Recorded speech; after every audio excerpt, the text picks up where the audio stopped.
Welcome Rohit. आज first time है हमारे यहाँ पे पॉडकास्ट पे कि जहाँ पे ये इंडस्ट्री में 900 एंड अबव ट्रांजेक्शन करने वाले लोग हमारे यहाँ पे पॉडकास्ट पे, और वो भी रिटेल में काम करने वाले। Welcome to our podcast. Thank you so much sir, आज आपने बुलाया आपके पॉडकास्ट में, बहुत अच्छा लगा। ये जो आप पॉडकास्ट का कर रहे हैं, it's a very good platform to everyone कि सब लोग आते हैं यहाँ पे, अपना अपना थॉट्स वगैरह शेयर करते हैं। It's a sharing of knowledge to each and everyone. हम कुछ किसी और को देते हैं और किसी और हमको कुछ देते हैं। सही है। मुझे एक्चुअली रोहित ये जानना है कि ये जर्नी कहाँ से स्टार्ट हुई, यानी रियल इस्टेट में और पूना में आने के पहले क्या करते थे और कैसा ये जर्नी क्या था exactly? Sir actually real estate मेरे लिए कोइंसिडेंट जैसा ही है। एक्चुअली मैंने होटल मैनेजमेंट किया हुआ है। ओके। और हैदराबाद से मैंने होटल मैनेजमेंट किया, उसके बाद मैंने 2 साल होटल इंडस्ट्री में काम किया हुआ है। ओके। वो भी सर्विस इंडस्ट्री से। तो जब मैं सर्विस इंडस्ट्री में था तो बहुत कुछ सीखने को मिलता है। When you are working in the 5 star hotels, वो लोग बहुत कुछ सिखाते हैं, how to behave with customer, clients. छोटी कंप्लेंट भी वहाँ पे बड़ी कंप्लेंट हो जाती है। तो मैंने बहुत सारी चीज़ें वहाँ पे सीखा है। तो उसके बाद 2 साल के बाद मेरा प्लान था कि बाहर जाए MBA करने के लिए। बट कुछ कारण की वजह से वीज़ा मेरा रिजेक्ट हो गया। तो फिर मैं पुणे इसलिए आया कि IELTS करने के लिए पुणे में आया हुआ था। तो पुणे आने का यही एक ही रीज़न है कि IELTS करना था, और उसके बाद मेरे को बाहर जाने के लिए, पढ़ाई के लिए जाने का था। ओके। तो फिर यहाँ पे आने के बाद में रियल इस्टेट में कैसे का टर्नअप हुआ ये सब चीज़ें, यानी IS के लिए आप यहाँ पे आए, पूना में आने के बाद में रियल इस्टेट में कैसे का टर्नअप हुआ? जब IELTS के लिए मैं यहाँ पे आया तो मेरा 1 ही घंटे का क्लासेस था डेली बेसिस पे। ओके। तो मेरा एक कज़न भाई है, उनका डिस्ट्रीब्यूटर लाइन में उनका बिजनेस था भोसरी में। तो बाकी टाइम मैं उनके साथ ही बिताता था ऑलमोस्ट। जब वो बिजी रहते थे तो मैं उनका थोड़ा बहुत देख लेता था, सेटअप वगैरह, कुछ भी ट्रांजेक्शन्स वगैरह है वो। तो वो करते करते मेरे को भी लगा कि कुछ तो अभी करने का है वो बिज़नेस में। और उसने में मेरा IELTS का रिजल्ट आ गया, 6 बैंड चाहिए थे, वहाँ पे 5.5 बैंड्स आ गए। ओके। तो उसके बाद मैंने सोचा कि अभी होटल इंडस्ट्री से हूँ तो कुछ होटल रिलेटेड ही हम लोग करते हैं। तो मैंने मोबाइल फूड वैन चालू किया। अच्छा। जो कि तब तक सब कुछ जो भी सेविंग्स थे उसको डाल दिया मैंने। तो जब वो बनते बनते बहुत 6 महीना लग गया, क्योंकि बहुत यूनिक हम लोगों ने वैन बनाया था उसको पूरा प्रॉपर। तो हम लोगों ने उसको चालू किया, बट जब चालू किए थे तब फंड्स बहुत कम हो चुके थे, जो भी सेविंग्स थी ख़त्म हो गए थे। तो फिर जब चलाने लगे तो चैलेंज आता था, हर जगह पे भी हम लोग रुके रहते थे। तो वहाँ पे लोकलाइट्स का, यहाँ पे मत खड़ा करो, वहाँ पे मत खड़ा करो, ये ऑब्जेक्शंस आते थे। फिर उसके बाद जैसे ऑब्जेक्शन भी आना चालू कर दिया, हमारे पास फंड्स भी ख़त्म हो गया। फिर बाद में मैंने उसको पूरी तरह से क्लोज़ कर दिया। ओके। तो फिर अब कुछ था ही नहीं मेरे पास, एक तो लॉस हो गया था, और मैं जब वो गाड़ी बेचने जाऊंगा तब भी बिक नहीं रहा था, लोग खरीदने वाले थे ही नहीं। जो भी आता था तो 2 लाख में, 2.5 लाख में, 3 लाख में ऐसे मांगता था। तो उम्र भी थी मेरे अराउंड 24-25 के आसपास। तो इससे उससे उधारी लेके मैंने लिया था, तो 4-5 लाख का कर्जा तो बन ही गया था मेरे ऊपर। तो उसके बाद कुछ ऑप्शन था ही नहीं। थोड़े दिन मैं वेट कर रहा था जॉब के लिए, कहीं जॉब देखूँ। तो भी मन में ख्याल आता था अगर जॉब भी करूँगा तो 20,000 रुपये सैलरी मिलेगा, और 5 लाख का कर्जा है मुझ पर, वो कैसे करूँ? क्योंकि अगर 10,000 बचाऊँगा, 10,000 कर्जा भी दूंगा, तब भी जाके मेरे को 3 साल तो लगेगा 5 लाख का कर्जा निकालने में। तो ऐसे वेट एंड वॉच कर रहा था मैं, कुछ मिल जाएगा या फिर गाड़ी बिक जाए, थोड़ा बहुत तो खर्चा निकल जाए। तो उतने में मेरे को एक नेस्ले में अपॉर्चुनिटी मिली भाई की तरफ से मेरे। तो उधर एज ए वो लोग विड्रॉ कर रहे थे तो मेरे को संभालने के लिए दे दिया था। तो मैंने वहाँ पे जॉब मिल गया, तो मैं वहाँ पे करने लगा। तो करते करते उसके बाद फिर गाड़ी बिक गई मेरी। तो नेस्ले में मैंने अच्छा खासा काम किया, और कंपनी भी हमको बढ़ा के देने वाली थी एरिया एंड अबो। बट वहाँ पे भी दुर्भाग्य से बोलते हैं ना कि कुछ करने जाओ, अच्छा चल रहा है तो भी कुछ हो ही जाता है। तो ऐसे हुआ कि मैगी, नेस्ले का जो सेटअप था, मैगी कुछ तो उसमें इशू आ गया, तो गवर्नमेंट ने उस पर थोड़े दिन के लिए बैन कर दिया। तो मैं कहीं ना कहीं बिजनेस में सेट होने ही वाला था। उसी टाइम पे ये मैगी का थोड़ा सा इशू होने के बाद फिर मैगी को भी हम लोग को विड्रॉ करना पड़ा। तो जैसे ही मैगी नेस्ले का मैं गोडाउन संभालता था, तो जो ओनर थे वो बहुत सपोर्टिव थे। तू ये तो संभाल रहा है, यहाँ पे तेरा कम है, इनकम कम है, बट मैं तेरे पीछे खड़ा हूँ, जब भी तेरे को पैसे लगेगा दूसरा कोई भी बिजनेस तू खड़ा कर, मैं तेरे को फंडिंग करता हूँ। तो बहुत दिलदार आदमी थे वो एक्चुअली। उन्होंने मेरे को इवन दो सफारी भी लेके दिया था उस टाइम पे। हाँ, तो उनके नाम पे लेके दिया था, वो लोन पे करते थे एक्चुअली। तो उसके बाद जैसे मैगी हो गया तो मेरा सफारी का भी एक्सीडेंट हो गया गांव की तरफ पे। तो जितना भी सेविंग था, जितना कमाई किया, फिर जो ऊपर आया था वो भी नीचे चला गया मैं एकदम पे। तो तब भी 5-6 लाख का और कर्जा बन गया मुझ पर। तो एक से निकला तो दूसरे पे। तो ऐसे भी दिन आ गए पुणे में कि मैं वड़ा पाव के लिए भी तरस जाऊँ। तो जिस रूम पे मैं रहता था उसका भाड़ा नहीं दे पा रहा था, तो हम लोगों ने बिना भाड़ा दिए मैं एक दिन रातों रात भाग गया उधर से, ओनर को भाड़ा ही नहीं दिया क्योंकि पैसे थे ही नहीं मेरे पास भाड़ा देने के लिए। तो वहाँ से चले गए। फिर मैं एक अपने क्या इसका वैन का ड्राइवर था बंदा, तो हम लोग गए चाल में रहने के लिए। तो ये वैन जब था हम लोग एक कुक भी हायर किए थे, और वो बंदे को बीड़ी फूकने की आदत थी। हम लोग एक ही चाल में रहते थे, एक ही रूम में। वो जब भी बीड़ी मारता तो हम लोगों को चलता नहीं था, और जब आप सो गए तब चूहे आपके ऊपर से दौड़ते थे। तो ऐसे भी दिन निकाले। फिर उसके बाद चल ही रहा था मन में कुछ तो कुछ करने का है, तो ऑनलाइन सर्च करते रहता था कुछ फ्रेंचाइजी है क्या बेस्ट, क्योंकि मेरे को लगता है कि अगर मैंने एक बिजनेस ट्राई किया नहीं चल रहा है, अभी दूसरा करूँगा तो चलेगा कि नहीं चलेगा, बट फ्रेंचाइजी मॉडल में है कहीं ना कहीं आपको प्रॉफिट मिलेगा। तो मैं सर्च करते रहता था, ऐसे ही कुछ मिलता है। तो डिस्काउंटेड फ्लैट्स का फ्रेंचाइजी मेरे को मिला ऑनलाइन। तो उसमें उनका दावा था उस टाइम पे कि आप महीना 2 लाख रुपए कमाओ। तो मेरी अपेक्षा 2 लाख नहीं थी, मेरी अपेक्षा थी 25,000 कमाए तो भी चल जाएगा मेरा गुजारा। हाँ तो फिर मैं गया उनसे मिलने के लिए। उन्होंने पूरा प्रॉपर उसका दिखा दिया कि कैसे चलता है, क्या सिस्टम है उन्होंने। तो उस टाइम पे मेरे 2015 में मैंने रिस्क लिया था, 9 लाख रुपए की फ्रेंचाइजी लिया था, और उधर से इधर से मैंने जुगाड़ करके 4.5 लाख रुपए को उनको दिया। फिर 50% वो ब्रोकरेज में एडजस्ट करने वाले थे। फिर जर्नी स्टार्ट हो गई रियल एस्टेट में। मैं कभी फॉर्मल डालता ही नहीं था पहले, जब होटल इंडस्ट्री में था तब तक ही फॉर्मल थे, उसके बाद पूरा फॉर्मल निकल गए। फिर फॉर्मल सब चालू हो गया। मेरे को पहले तो था कि उन्होंने बोला था कि वाकड़ ये लोकेशन पे वगैरह दे देंगे, बट उनका कुछ इंटरनल की वजह से मेरे को तड़ेगांव में डाल दिए। मैंने बहुत तड़ेगांव में काम किया वहाँ पे पहले स्टार्टिंग में, बट कुछ क्लोजर्स नहीं आए। उसके बाद उन्होंने फिर मेरे को मोसी लोकेशन दे दिया। तो मेरे लिए मोसी कर्मभूमि, अभी तक मैंने मोसी छोड़ के कहीं बाहर गया है नहीं, काम किया है नहीं, क्योंकि मेरे को लगता है पहला ही चैनल पार्टनर मैं मोसी का हूँ। और जब भी मैं कोई डेवलपर से मिलने जाता था तो पूछता था कि कौन हो तुम, सीपी। हम लोग एंटरटेन नहीं करते, भागो। कोई भी डेवलपर, बड़े बड़े से डेवलपर जितने भी मोसी में थे, आज की तारीख में सभी लोग एंटरटेन करते, तब कोई एंटरटेन नहीं करता था। हार्डली 4 डेवलपर एंटरटेन करते थे। तो जहाँ भी जाओ मायूसी मिलती थी, रिजेक्शन ही आता था। नहीं ठीक है तुम आ जाओ, क्लाइंट लेके आ जाओ, बताते हैं। आप कितना भी पूछो सर क्या होता है, कैसे प्रोजेक्ट में बारे बता दो, तब सीपी फ्रेंडली थे ही नहीं, उनकी भी गलती नहीं, वो माहौल ही वैसा था। तो जितना भी सीखना है खुद से सीखो या फिर छोड़ दो। तो उतने भी 1-2 लोग मिले जो बताए कि ऐसा होता है ऐसा होता है। तो सीखते सीखते गया। फिर सपोर्ट था, वहाँ से लीड आता था मेरे को डिस्काउंटेड फ्लैट से। तो हम लोग विजिट करते थे, थोड़ा सा विजिट होने लगा, बट क्लोजर्स नहीं आ रहे थे, और उतना सपोर्ट ना ही डेवलपर एंड से मिल रहा था ग्राउंड लेवल पे। अगर कुछ हम लोग ऊपर गए तो भी उनकी तरफ से उतना जितना मिलना चाहिए, क्योंकि बहुत सारे फ्रेंचाइजी थे, उनको भी उतना टाइम नहीं मिलता था कि हर एक फ्रेंचाइजी को उतना टाइम दे दे। तो 3 महीना हो गया मेरे को, मैंने विजिट करवाया बहुत सारे, क्लोजर नहीं आया। तो मैं सोचा कि मेरे लिए ये अभी इंडस्ट्री फिट है नहीं। 3 महीने किया, कुछ हो नहीं रहा है, ना ही ग्राउंड लेवल पे ना ही ऊपर।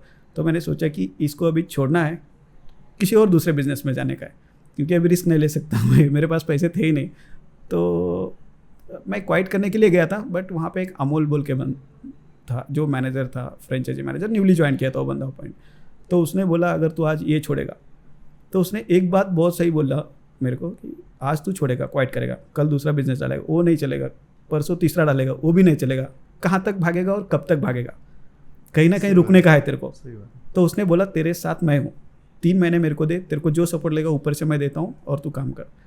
तो ठीक है बोला, अब कुछ ऑप्शन था ही नहीं। तो मैंने वो सपोर्ट देने लगा, वो आके बिल्डर से भी मिलवाने लगा, इंट्रोडक्शन पार्ट चलने लगा। तो उसके बाद मैंने काम चालू कर दिया। वो होता है ना, कोई शाबाशी आपके पीछे रख दे, हाथ भी रख दे तो भी आप भागोगे। तो मैं भागने चालू कर दिया।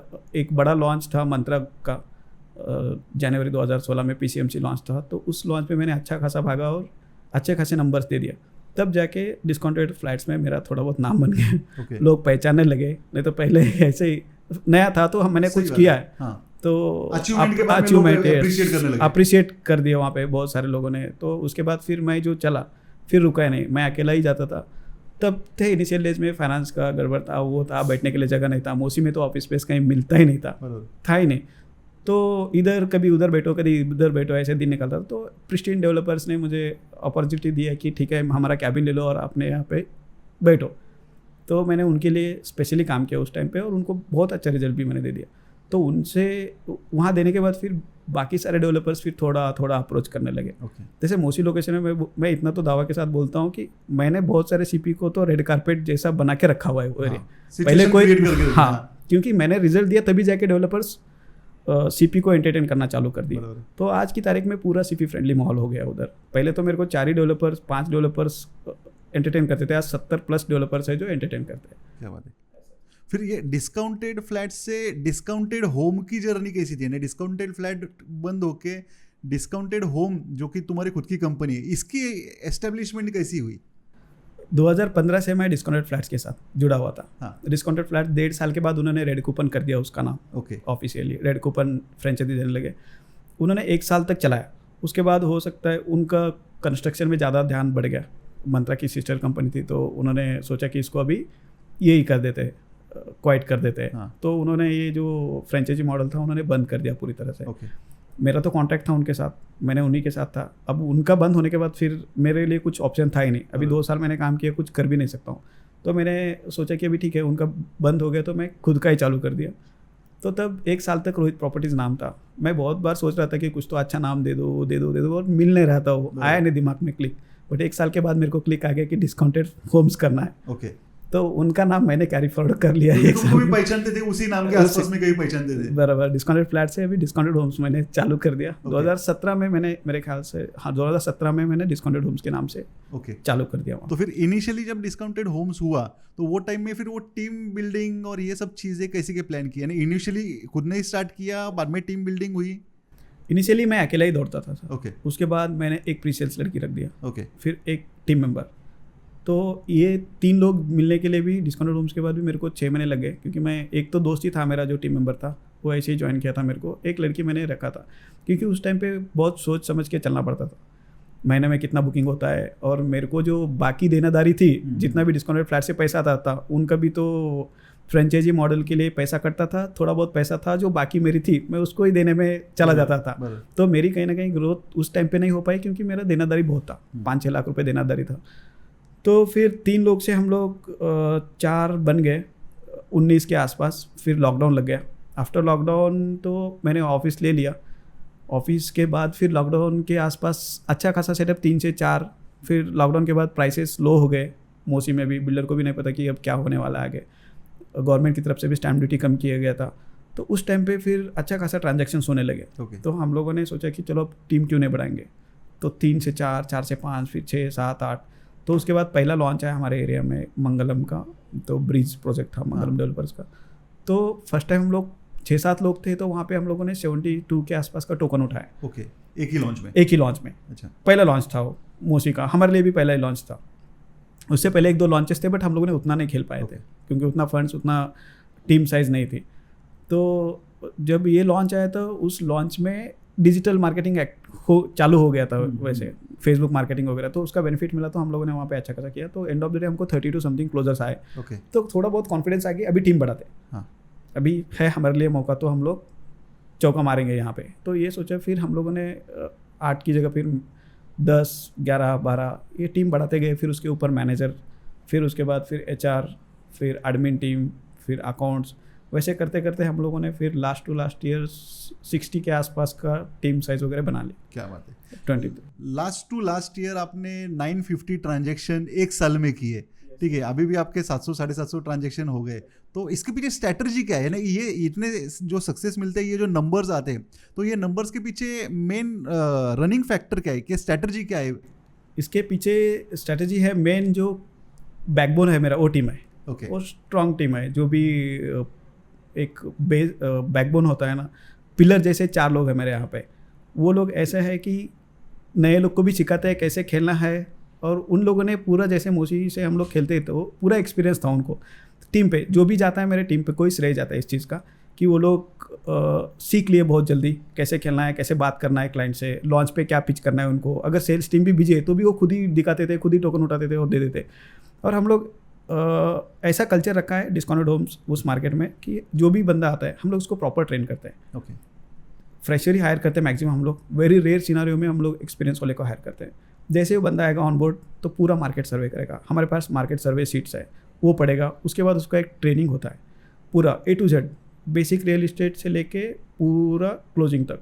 जैसे आप अगर ज्वाइन किया बंदा तो फ्लैट क्या होता है, रियल इस्टेट क्या होता है, कारपेट एरिया क्या होता है, सेलेबल क्या होता है, और कैसे कैलकुलेट करते हैं बैकएंड पे कॉस्ट शीट वगैरह, तो उन सभी चीज़ों पे उसको पूरा सिखाया जाता है। ओके। इवन दो 1 BHK क्या होता है, 2 BHK क्या होता है, 2.5 और 2 में क्या डिफरेंस है, basics A to Z basics उसको सिखाया जाता है। एग्रीमेंट क्या होता है ये, और हम लोग क्या है चैनल पार्टनर, हम कैसे काम करते हैं, और डिस्काउंटेड होम्स कैसे काम करता है। तो उसके बाद सीखने के बाद फिर वो लोगों को एक 4-8-10 दिन टीम के साथ ही बिठाया जाता है, उनके साथ ही सर्वे को भेजा जाता है। तो जब वो प्रॉपर डन होते हैं तो उसी के बाद हम लोग उसको कॉलिंग के लिए दे देते हैं। तो टीम में वो कॉन्फिडेंस रहता है कि जब भी वो फर्स्ट टाइम क्लाइंट को फेस करे तो उसको पता है, मेरे को लोकेशन के बारे में भी पता है, मेरे को डेवलपर के बारे में भी पता है, उनके साइजेस पता है, तो क्लाइंट को ईजिली पिच कर पाता है। क्या बात है। तो ये मेन पिलर है, ये मेन पिलर है। यही लोग हैं जो हम लोग 2-3 लॉन्चेस में तो 100+ टोकन्स लिए हुए हैं। Okay. 125, 155 ऐसे 3 लॉन्चेस है, वहाँ पे हम लोग 100+ टोकन्स उठाए, और 2-3 डेवलपर के पास हम लोगों ने सेंचुरी 100+ बुकिंग भी किया हुआ है। क्या बात है। yes, ऐसे जर्नी सही। इतने सारे जब ट्रांजेक्शन करते हैं तो कस्टमर का जो सेटिस्फेक्शन है, कस्टमर के लिए जो सर्विस है, उसमें कुछ दिक्कत नहीं आती है? उसके लिए कुछ अलग स्ट्रेटजी आप यूज़ करते हैं कि जहाँ पे आपका कस्टमर भी सेटिस्फाई रहे, ऐसे कुछ अलग फॉर्मूला उसके केस में है आपके? कस्टमर सेटिस्फेक्शन में कस्टमर रिक्वायरमेंट, पहली बात तो है कि टीम जैसे ही क्लाइंट को मिलते हैं उसका रिक्वायरमेंट, उसको क्या चाहिए, 1 चाहिए, 2 चाहिए, उसका बजट क्या है, उसको कहाँ से नज़दीक होता है, ये पूरा उसका थोरोली थोड़ा सा हम लोग बेसिक स्टडी करते हैं क्लाइंट के रिगार्डिंग। तो जैसे ही उसको क्या चाहिए, जब क्लाइंट अपने लड़के को पता चलेगा, टीम मेंबर को, तो उसके हिसाब से शॉर्टलिस्ट करेगा प्रॉपर्टीज़। हम लोगों ने पूरा सर्वे बनाया हुआ है। जैसे उसको पता चलेगा कि सर का नीड है 40 लाख में 2 BHK चाहिए, 7 महीने में चाहिए, या फिर मैक्स टू मैक्स साल भर तक चाहिए, और इधर ही चाहिए नज़दीक, डीमार्ट के पीछे ही चाहिए, या फिर स्पाइन रोड पे चाहिए, तो उसके हिसाब से वो शॉर्टलिस्ट करेगा। और जो भी हम लोग काम करते हैं रेपुटेड अच्छे डेवलपर के साथ ही काम करते हैं, तो हम लोग पहले ही बोलते हैं सर आपके हिसाब से 3 से 4 प्रॉपर्टीज़ है जो मैच होता है आपके रिक्वायरमेंट के हिसाब से। तो रिक्वायरमेंट मैच होने के बाद ही क्लाइंट को जब दिखाते हैं, तो सेल्स, हमारा टीम की खासियत ये है कि सेल्स वाले दिखाने से पहले हम लोग ही प्रोजेक्ट पूरा पिच करते हैं। ओके। जैसे हम लोग मिलते हैं तो उनको पूरा प्रोजेक्ट के बाहर से लोकेशन, ये रोड कहाँ पे जाके मिलता है, रिगार्डिंग द प्रोजेक्ट, कहाँ से एंट्री है, कहाँ से एग्जिट है, कितने फ्लोर का बिल्डिंग है, कितने टावर्स है, कितने फेजेस में है, क्या क्या एमिनिटीज देते हैं, एक 30-40 सेकंड में पूरा ब्रीफ बाहर से ही दे देते हैं। उसके बाद अगर एक्चुअल सैंपल प्लाट है तो बिल्डिंग में वो भी दिखा देते हैं हम लोग। तो मेरा लड़का, हमारा टीम मेंबर ही सब कुछ क्लाइंट को दिखाता है, तो क्लाइंट को कॉन्फिडेंस भी आता है कि इस मेंबर को सब कुछ पता है, जो बंदा मेरे को दिखा रहा है प्रॉपर्टी इसको पता है। तो उसका कॉन्फिडेंस, उसका जो ट्रस्ट है क्लाइंट का, वो गेन कर लेता है। Okay. तो एक बार ट्रस्ट गेन कर लेने के बाद फिर क्लाइंट उस पर ट्रस्ट करता है, तुम जो दिखाओगे वो सही दिखाओगे, गलत नहीं दिखाओगे, तो उसके बाद वो ईजी हो जाता है कि क्लाइंट का भरोसा जीत के उसका सही। अभी इतने सारे जब ट्रांजेक्शन होते हैं तो इसके लिए लीड जनरेशन तो ऑब्वियसली करना पड़ेगा। आपके लिए जो सबसे यूजफुल लीड जनरेशन की टेक्निक है वो कौन सी है, जो आप पर्सनली यूज़ करते हैं सालों से, और रिकमेंड करेंगे लोगों को भी कि अब ये एक ऑथेंटिक लीड जनरेशन सोर्स है कि जहाँ से एक अच्छा नंबर मिल सकता है और अच्छे क्लोजर भी निकलते? तो आपके केस में क्या है ऐसा? अभी तक जैसे मैंने चालू किया था तब तो हमारे लोकेशन में पोर्टल्स चलते थे, 99 acres चलता था, मैजिक ब्रिक्स चलता था, वो ऑथेंटिकेटली लीड आते थे। पहले OTP बेस्ड था उनका। आज की तारीख में टफ हो गया कि OTP बेस्ड आपको लीड जनरेट करके दे दे, क्योंकि ये पोर्टल्स भी अभी फेसबुक डिजिटल मार्केटिंग पे जा रहे हैं। वहाँ पे ऑथेंटिकेट नहीं होता है, डायरेक्ट लीड आती है। तो पहले हम लोग 99 acres मैजिक ब्रिक्स किए, अभी भी हम लोग कंटिन्यू रखा है उन लोगों को। बट अभी जो अगर आपको क्लाइंट के पास सबसे स्पीड पहुँचना है, आज आपने कैंपेन चालू किया, कल तक पहुंचना ही है, तो सबसे बेस्ट मीडिया है कि सोशल मीडिया है। अभी फेसबुक है आपका, इंस्टा है, डिजिटल मार्केटिंग पे आप जा सकते हो। और हमारे एरिया पे डिजिटल मार्केटिंग अच्छा करता है क्योंकि वहाँ पे बहुत सारे लोग ऑनलाइन रहते हैं।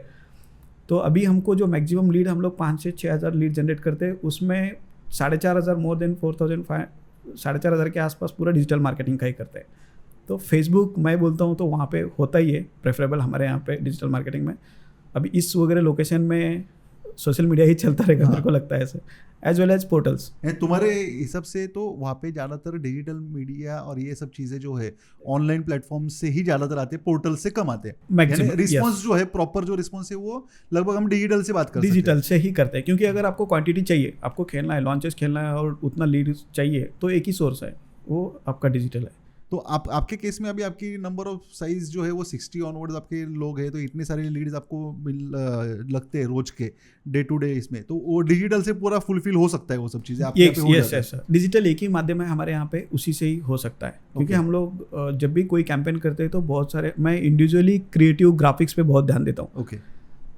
पूरा जो डिजिटल मार्केटिंग का खेल है सब कुछ ग्राफिक्स पे है। Yes. आप कैसे डिज़ाइन करते हो ग्राफिक्स, कितना अट्रैक्टिव है वो, उसमें प्रोजेक्ट का एलिवेशन कैसे दिखाया गया, अगर एलिवेशन नहीं दिखाते हो आप, रेडी पोजीशन है, नियरिंग पोजीशन है, आप कैसे उस पर प्रेजेंट करते हो ग्राफिक्स में, तो उस हिसाब से क्लाइंट्स आपको फिर रिस्पॉन्स आएगा क्लाइंट्स का। क्या बात है। हाँ, अभी आपकी इतनी बड़ी जो टीम साइज है 60 ऑनवर्ड्स आपके मेंबर्स है वगैरह, तो इनको झूला के रखने में, इनको ट्रेन करने में, इनको एंगेज करने में और ये बाकी सारी चीज़ों में एक्चुअली आप क्या स्ट्रेटजी यूज़ करते हैं कि सारे टीम मेंबर भी खुश रहे, प्रॉपरली काम भी चलता रहे, regular day to day basis में, ये सब चीज़ों के लिए कुछ टेक्निक वगैरह आप यूज़ करते हैं अलग से? ये सर, एक्चुअली रियल इस्टेट में टीम को बना के रखना यही बड़े सबसे बड़ा टफ टास्क है, और वो भी 20 से लेके 30 साल के यंग टीम मेंबर्स को रखना, क्योंकि कभी भी माइंड चेंज होता है, तो इट्स वेरी टफ।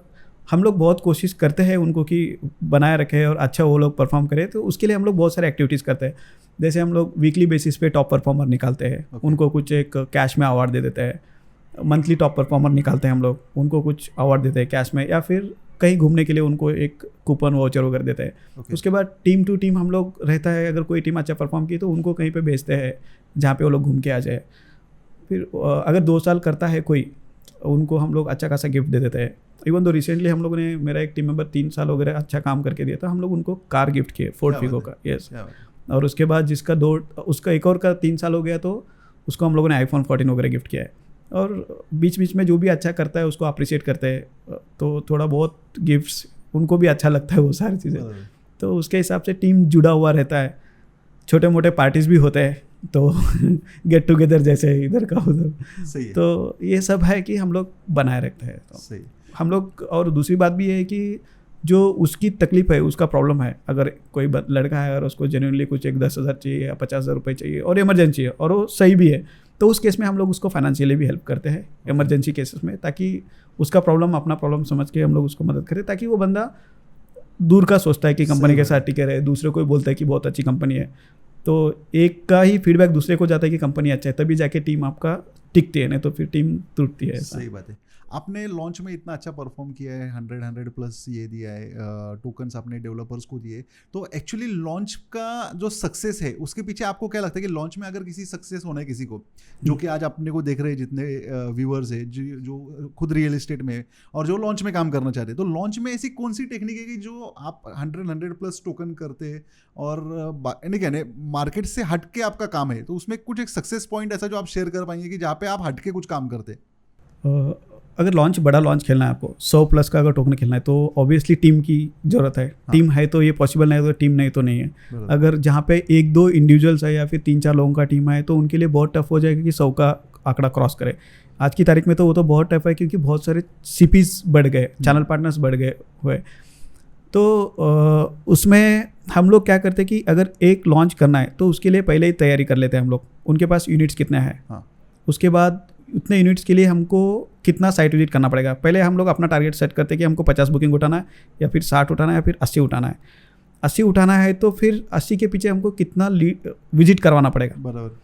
अगर 80 बुकिंग आना है तो उसमें 400-300 साइट विजिट चाहिए मेरे को। रेशियो पहले हम लोग तय करते हैं कि इतना बुकिंग, इतना साइट विजिट, उसके लिए फिर इतना लीड जनरेट करना पड़ता है। रिवर्स कैलकुलेशन करते हैं। अगर बुकिंग इतना है तो उसके पीछे इतना रिवर्स कैलकुलेशन, तो उसके अकॉर्डिंगली हम लोग फिर डिजिटल प्लेटफॉर्म में अलग अलग तरीके से हम लोग कैंपेन चलाते हैं डेवलपर के नाम से। और हम लोग आज की तारीख में हम लोग इन्फ्लुएंसर को भी बुला रहे हैं, ताकि वीडियो इन्फ्लुएंसर बनाने के बाद वो भी लोगों तक पहुंचता है, लोग देखते भी उसको, रेस्पॉन्स भी करते हैं। तो वैसे हम लोग लीड जनरेट करते हैं। फिर टीम है, टीम को पता होता है पूरी तरह से डेवलपर के बारे में, प्रोजेक्ट कैसा आ रहा है, कितना बेनिफिट्स होता है, और क्लाइंट्स को टीम मेंबर बेनिफिट्स गिनाते भी है। अगर आप अंडर कंस्ट्रक्शन में लेते हो, न्यू लॉन्चेस में लेते हो, तो आपको क्या क्या फ़ायदा हो सकता है। तो उसके हिसाब से क्लाइंट कन्विंस हो जाता है, फिर वो टोकन करता है, फिर इसके पीछे बुकिंग्स का रेशियो अच्छा आ जाता है। क्या बात है।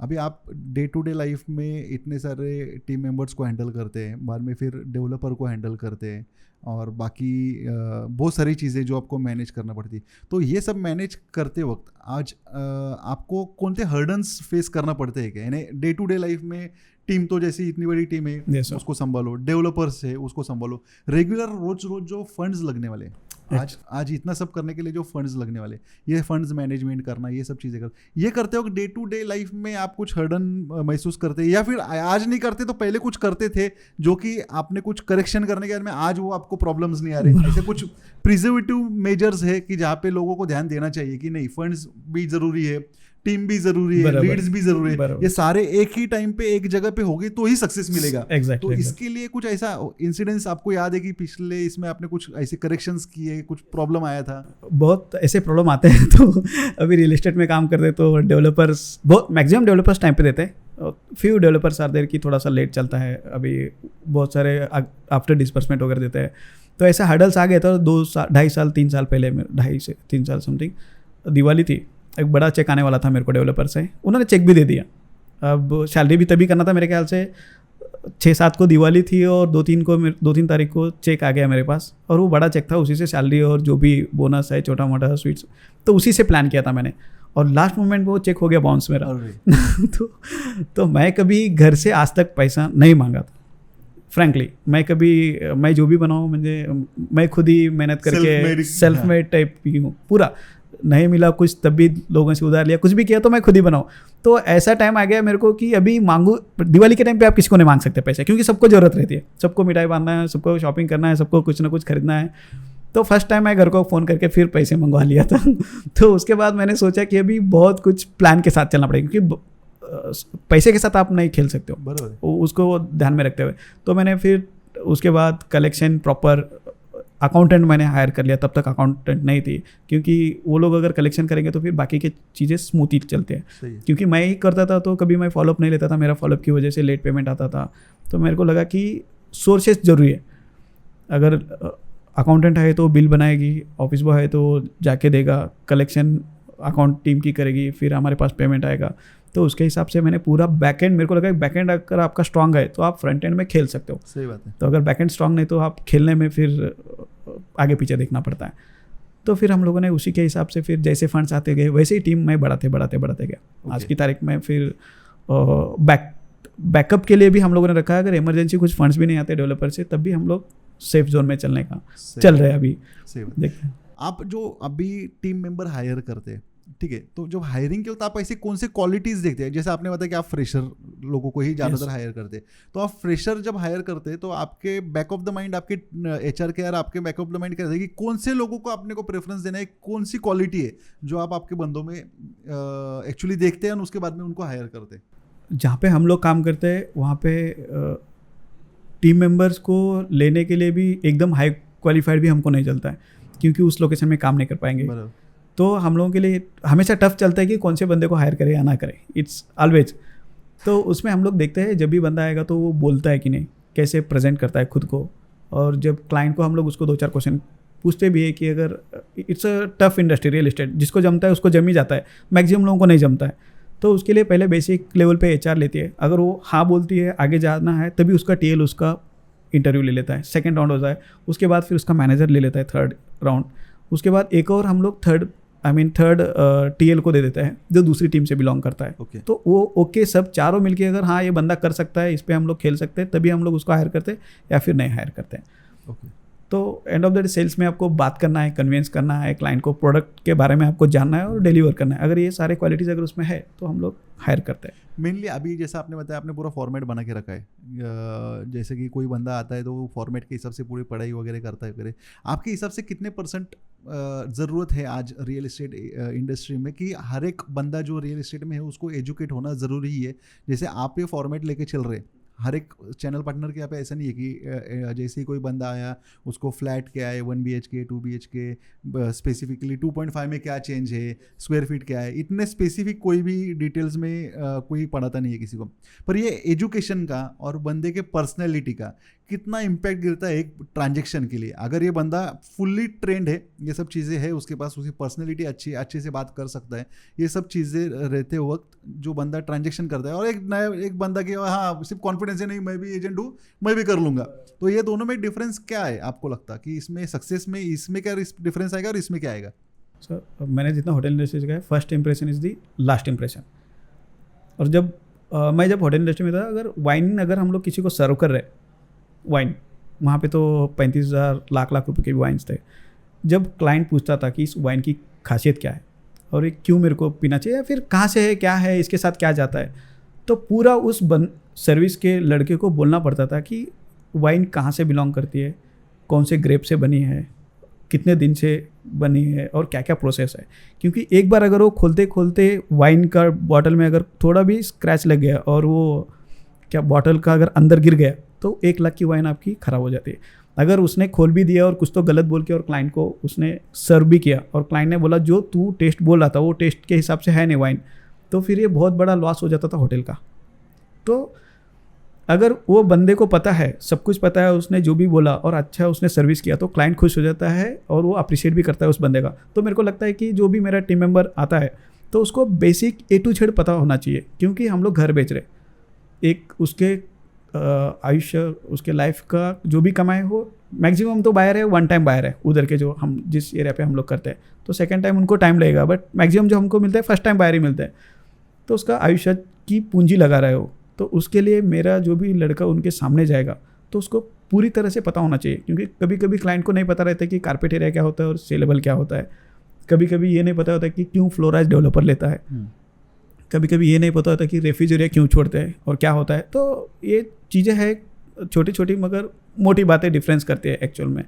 तो हम लोग बेसिक A to Z, जैसे रियल एस्टेट में कॉस्ट शीट कैसे कैलकुलेट करना है, एग्रीमेंट क्या होता है, बहुत सारे लोगों को एग्रीमेंट नहीं पता है, कन्वेंस डीड क्या होती है।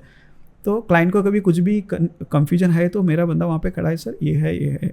इवन तो हम लोग सैम्पल फ्लैट में जब भी जाते हैं, इवन तो हम लोग ब्रांड्स के भी हम लोग नाम लेने के लिए बोलते हैं टीम मेंबर को कि ए ब्रांड का ए डेवलपर ये दे रहे, वायरिंग आपका स्विचेस जो भी है वो प्रॉपर बताएगा, ताकि क्लाइंट को लगे कि ये बंदा प्रॉपर है, मेरे लिए यही बंदा परफेक्ट है जो मेरे को प्रॉपर्टी लेके देगा, ऐसा है। तो ये डिफरेंस करता है। और वैसे तो बुकिंग नसीब से भी होते हैं, क्लाइंट को लेना ही है और वो आ ही गया मार्केट में, और कोई सीपी का लड़का मिल गया, वो देख ही रहा था और सिर्फ पे बहाना हो गया कि इसके साथ चला गया और बुकिंग हो गया। वो तो नसीब से हो जाता है। बट आपको जब एक्चुअल में नंबर्स लेना है या फिर एक्चुअल में क्लोजर्स लेके आना है, तो उसके लिए सिस्टमेटिक नॉलेज, ये एजुकेशन बहुत इंपॉर्टेंट है मेरे को ऐसा लगता है। आप डे टू डे लाइफ इसमें एक्टिविटीज़ में आप CRM यूज़ करते हैं, yes. तो CRM का लीड जनरेशन में और बाकी ये काम में कितना बड़ा इम्पैक्ट है? CRM यूज़ करना चाहिए, तो आपको पर्सनल लेवल पे क्या इम्पैक्ट है उसका, कि कितना % ज़रूरत है CRM की? मेरे को लगता है अगर टीम साइज़ बड़ी है तो CRM जरूरी है, ओके, टू मैनेज इट। क्योंकि अगर मेरे पास डेली 250-300 लीड हम लोग जनरेट करते हैं, अगर इंडिविजुअली एक को अगर हम लोग बाय व्हाट्सअप या फिर मोबाइल से अगर फॉरवर्ड करेंगे तो बहुत टाइम चला जाएगा। और होता क्या है कि अगर लीड अभी आ गया तो अगर उसको 10, 15, 20 सेकंड या 2, 4, 5 मिनट में हम लोग कॉल करते हैं तो यूजेबल है। अगर हम लोग आधा घंटा, 2 घंटा या फिर नेक्स्ट डे अगर कॉल करते हैं तो उतना वो क्लाइंट रिस्पॉन्स नहीं देगा जितना देना चाहिए। क्योंकि अगर जब भी क्लाइंट सोचता है प्रॉपर्टी के बारे में, इंक्वायरी डालता है और इंक्वायरी आपको तुरंत मिल गई और आपने कॉल किया उसको तुरंत, तो उसके दिमाग में वही चलते रहता है। वो वही सोचता रहता है कि प्रॉपर्टी ऐसा वैसा है, देखना है, मेरे को ये लेना है, इतना बजट है। तो उसी टाइम पे राइट कॉल गया तो वो आपके साथ जुड़ जाएगा। अगर आप थोड़ा भी लेट कर दिए तो मेरे को लगता है कि फिर जो बंदा पहले उसको अप्रोच करेगा वो क्लाइंट उससे, वो CPU से कनेक्ट हो पाएगा। तो CRM पे जैसे आएगा तो हम लोग तुरंत according to location, according to projects, जो भी टीम मेंबर है उसको तुरंत जाता है और वो बंदा तुरंत काम उस पर करता है और फीडबैक भी उसी पे वो लोग दे देते हैं। तो बड़े टीम अगर लीड मैनेजमेंट करना है तो आपको CRM की ज़रूरत है। अगर टीम लेस देन 4 to 5 है तो इट्स ओके कि आप कर सकते हैं, मैनुअली कर सकते हैं। रोहित, आज मोशी में जो बायर्स है उन्होंने डिस्काउंटेड होम्स को क्यों प्रीफर करना चाहिए? ऐसे आपका कुछ उसके ऊपर कुछ कहना है, या फिर आप आपके क्लाइंट से डिस्कस करते हैं, उनको ऐसा कुछ अलग से एक्सप्लेन करते हैं, और क्या ऐसे पॉइंट है कि जो डिस्काउंटेड फ्लैट के एक अलग है कि आज बायर्स के बेनिफिशियरी पॉइंट पर है? वो अभी तक सर हमने आज तक 3,500 फ्लैट्स हमने क्लाइंट्स को बेचे हुए हैं और सब लोग बहुत हैप्पी है और खुश भी है। वो खुद ही बहुत सारा फ़ोन करके गूगल रिव्यूज़ वगैरह दिया हुआ है। और हम लोगों को डिस्काउंट हमको इसलिए भी प्रेफर करना चाहिए, हम लोग 8 साल से वहाँ पे काम कर रहे हैं। मार्केट से सबसे पुराने चैनल पार्टनर है, हम लोगों को मार्केट के बारे में थोरोली पता है। हमारे डिस्काउंटेड होम जब से काम करना चालू किया तब से मार्केट डेवलप हो गया उधर का, तो हम लोगों को पता है ईच एंड एवरीथिंग कि कौन सा मार्केट, कौन सा रोड, कौन सा रोड में कौन से प्रॉपर्टीज़ वगैरह जो भी आते हैं उसका अप्रिसिएशन कैसे होता है और क्लाइंट के लिए वो कितना बेनिफिशियरी है एक्चुअल में, क्योंकि और क्लाइंट के रिक्वायरमेंट के हिसाब से कौन सा बेटर है। तो we know each and everything, और हमारे पास पूरा सर्वे है कि लास्ट 2 साल पहले डेवलपर ने कितने में बेचा था, उससे पहले कितने में बेचा था, आज उनका कितना फ़ायदा हुआ है। तो ये सारे चीज़ें हैं, तो उसके लिए, और हमारे नाम में डिस्काउंट है, तो हम लोग एक्चुअली डिस्काउंटेड होम्स एक ग्रुप बाइंग कंसेप्ट है। तो हम लोग होता है ऐसा है कि मैं अगर सिंपल लैंग्वेज में बताऊँ तो अगर आप एक किराना दुकान में 1 किलो शक्कर लेते हैं तो 50 रुपये मिलता है। अगर वही आप विजय सेल्स में जाते हो तो 49 और 49 रुपीज़ 50 पैसा में मिलता है। तो आप विजय सेल्स जाते हो तो 50 पैसा आपका बच जाता है या 1 रुपये बच जाता है। अगर दूसरा मैं एग्जांपल डीमार्ट का भी आप ले सकते हैं, तो डीमार्ट और विजय सेल्स में अगर आप रिटेल में लेते हैं तो 1000 रुपये मोबाइल के पीछे महंगा मिलता है, विजय सेल्स में 1000 रुपये सस्ता मिलता है, बल्क बाइंग का बेनिफिट, बल्क बाइंग का। तो हम लोग यही करते हैं कि डेवलपर को हमेशा 5-10 बुकिंग एवरेज मंथली और क्वार्टरली दे देते हैं, या फिर साल में हम लोग 50-60 डेवलपर को बुकिंग देते हैं। तो डेवलपर को भी अच्छा लगता है कि बल्क में बुकिंग आता है तो डिस्काउंटेड होम्स के क्लाइंट्स को एक्स्ट्रा डिस्काउंट दे दो। तो इसलिए डिस्काउंटेड होम्स प्रेफरेबली है। आप जब डेवलपर का सिलेक्शन करते हैं, यस, तो आपका पर्सनल पैरामीटर्स क्या रहता है? कौन से डेवलपर के पास कितना एफर्ट्स डालना है? यानी आज चैनल पार्टनर के लिए सबसे इंपॉर्टेंट रहता है कि अब ऐसे किसी गलत डेवलपर के यहाँ पे ज्यादा एफर्ट्स डाल दिए पर एंड ऑफ द डे ऐसा हुआ कि लॉन्च ही कैंसिल होगा। जैसे कुछ इंसिडेंट्स हुए, लॉन्च ही कैंसिल हुआ, या फिर लॉन्च बहुत दिन तक चलता है, लॉन्च बहुत दिन तक चलता रहा, टोकन्स चले गए, या फिर जो लॉन्च का प्राइस फिक्स हुआ था वो लॉन्च के प्राइस से अलग ही कुछ प्राइस निकल आई। तो ये पैरामीटर्स तो सब जगह पे चलते हैं, पर आप जब टोकन में काम करने वाले तो वो उस वक्त में आपकी डेवलपर के साथ में कितने लेवल की क्लियरिटी रहती है कि ये सब चीजें ना हो, और आपका सिलेक्शन कैसा होता है डेवलपर के केस में? जब भी कोई डेवलपर आता है मौसी में तो हम लोग पहले उनके साथ 1-to-1 मीटिंग करते हैं, उनके बैकग्राउंड भी देखते हैं हम लोग, उन्होंने कहाँ पे कौन से प्रोजेक्ट किया और कैसे डिलीवर किया हुआ है। उसके बाद उनका कमिटमेंट क्या था towards clients, towards channel partners, कि उन्होंने जैसे बोला है वैसे दिया है कि नहीं दिया है। अगर वो लोग कुछ गलत दिया है या फिर उनका कमिटमेंट रॉन्ग हो चुका है तो हम लोग उसके साथ जाते ही नहीं, हम लोग अवॉइड करते हैं, क्योंकि वो आगे जाके क्लाइंट को भी इशू होने वाला है। तो उसके लिए हम लोग उनको प्रेफर नहीं करते। अगर हम लोग ओके है, सब कुछ डेवलपर अच्छा है, उनका पास्ट अच्छा है, डिलीवर्ड है सभी प्रोजेक्ट्स, और ऑलमोस्ट अच्छे खासे क्लाइंट टेस्टिमोनियल उनको दिया हुआ है, तो उस डेवलपर को हम लोग चूज करते हैं। नहीं तो क्या होगा कि कहीं ना कहीं हम लोग गलत गए तो फिर क्लाइंट को भी वो सारी चीज़ें गलत ही दिशा में चले जाते हैं। ऐसा कोई इंसिडेंस या ऐसा कोई मूवमेंट जो आज भी आपको याद आता है कि जहाँ पे आपने बहुत हार्ड पुश किया कस्टमर को भी कि बाबा अभी रेट चेंज हो गए, या फिर ऐसा कुछ होगा, या ऐसा कुछ बेनिफिट हो गया कस्टमर का? ऐसे कुछ इंसिडेंस याद आते हैं? क्योंकि रियल एस्टेट के केस में जब कोई बहुत बड़े नंबर्स में काम करता है तो उनके केस में बहुत बार ऐसा होता है कि अब टर्निंग पॉइंट रहते हैं, चेंजेस रहते हैं कि बाबा आज तक ये रेट था, अभी कल से ये रेट होने वाला है। तो ऐसे कोई इंसिडेंस याद आते हैं आपको? सर मैं जब भी कभी मैं रहने के लिए मौसी में ही हूँ, कभी कहाँ पे कुछ अगर सामान लेने भी जाता हूँ तो कभी क्लाइंट मिल जाता है। वो अभी कैसा है कि 2-4 साल पहले मिले थे तो अभी हम लोग भी चेंज हो जाते हैं, वो भी चेंज हो गए उनका भी, तो वो कहीं ना कहीं रिकॉग्नाइज करते हैं, मैंने आपको कहीं पे देखा है, कहीं पे मिले हम लोग सर फ्लैट के रिगार्डिंग, हाँ अच्छा आप ही ने दिलवाया था। कभी कभी भूल भी जाते हैं कि शक्ल, इतने लोगों को हम लोग मिलते हैं कि भूल जाते हैं एक दूसरे को।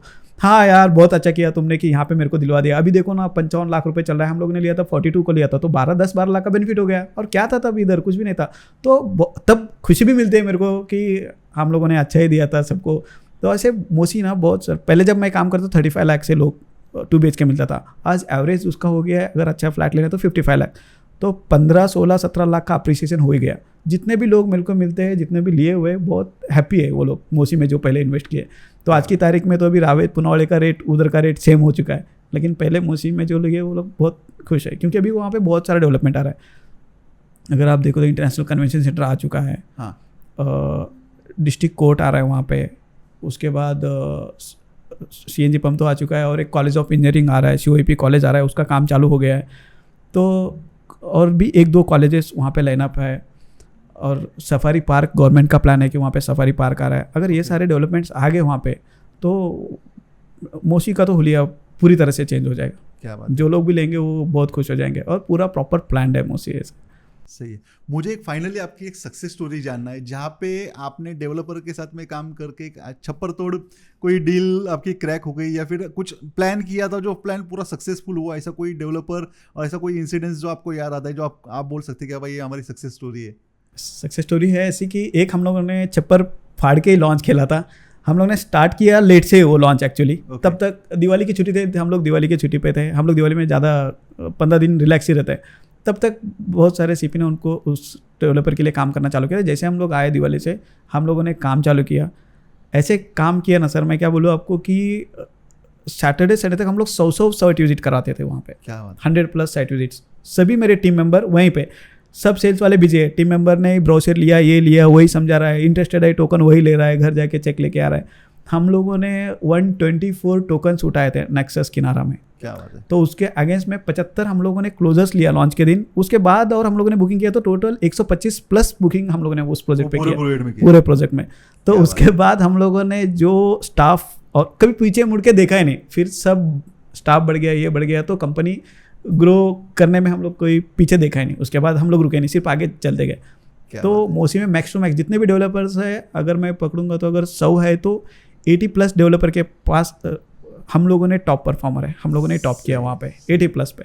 फाइनली एक रियल इस्टेट के जो इंडस्ट्री में नया कोई चैनल पार्टनर आ रहा है या कोई ब्रोकर सोच रहा है कि बाबा रोहित के जैसा कुछ परफॉर्म करना है या ऐसा कुछ काम करना है, तो कुछ एक मंत्रा या कुछ एक फिलोसफी जो रोहित रेगुलरली वो मानता है और वो फॉलो करता है, ऐसा कोई एक फाइनली एक मंत्रा कोई बता दो।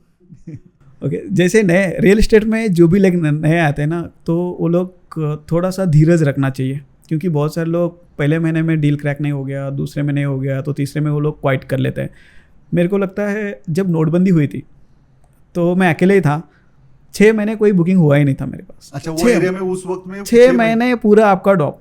नोटबंदी हो गई, नोटबंदी के बाद लोगों को ऐसे न्यूज़ थे कि 20% से प्रॉपर्टी का कॉस्ट कम होने वाला है। हम लोग कितना भी कन्विंस करो क्लाइंट को, न्यूज़ ही ऐसी थी, अरे नहीं, वो लोग खुद ही बोलते थे नहीं 20% गिरने वाला है और हम लोग उसके बाद ही करेंगे जब रेट।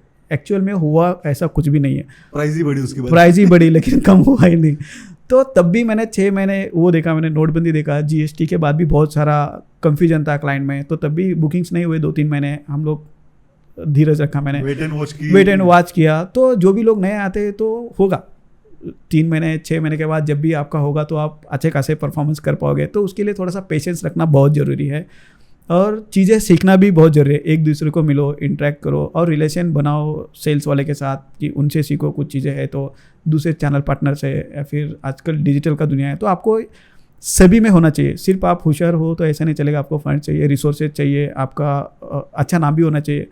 और काम करोगी तो भी क्लाइंट के फेवर में काम करो, ऐसा नहीं कि मेरे को 2 पैसा मिलता है तो उसको कहीं पे भी गलत जगह पे फंसाओ मत। ऐसे भी है, अगर आप अच्छा करते हो तो वो अच्छा ही पन आपको आज नहीं कल मिलने ही वाला है। तो ऐसे सक्सेस हो सकता है। ऐसे thanks Rohit, thanks for coming. आज एक्चुअली बहुत सारे नई चीज़ें पता चली, मोशी मार्केट के बारे में पता चला, और आपको हमारी तरफ से शुभकामनाएं आपके आने वाले दिनों में। इस साल आप 900 950, अगले साल आप 1200 तक पहुंच जाओ। Thank you so much sir, 100% से आपको thank you so much sir, और ये सब चीज़ों की thank you so much sir, thanks for coming to podcast. Congratulations आपको भी सर, और all the best for your podcast. Thanks.